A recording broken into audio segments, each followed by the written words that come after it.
بہت ہی خوب عظمیٰ بطول کو انعامات سے نوازا گیا ہے، وہ آئے اپنے انعامات کو لے کر جائیں۔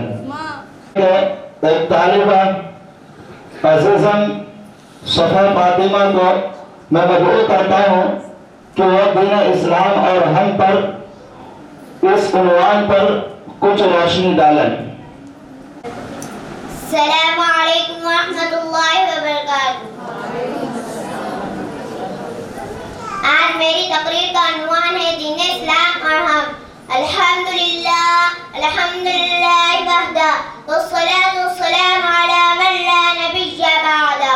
قال اللہ تعالی فی القرآن المجید اعوذ باللہ من الشیطان الرجیم بسم اللہ الرحمن الرحیم۔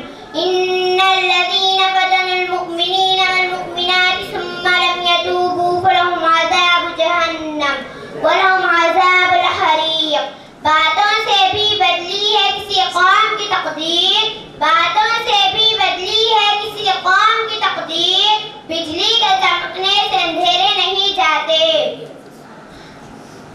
محترم سامعین کرام، اللہ رب العزت نے قرآن کو ہدایت نامہ بنا کر نازل فرمایا اور حضور صلی اللہ علیہ وسلم کو بھی مبعوث فرمایا کہ لوگوں کو دین کی طرف بلائے اور عمل صالح کی دعوت دے اور لوگوں کو صحیح راستہ دکھائے۔ صحابہ کرام رضی اللہ تعالیٰ عنہ نے آپ کی بات کو تسلیم کیا اور آپ کی دعوت پر عمل کرتے چلے گئے۔ اللہ نے ان کے ساتھ نصرت اور آسانی کو شامل کیا اور ان کو یہ دین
اللہ سبحان اللہ.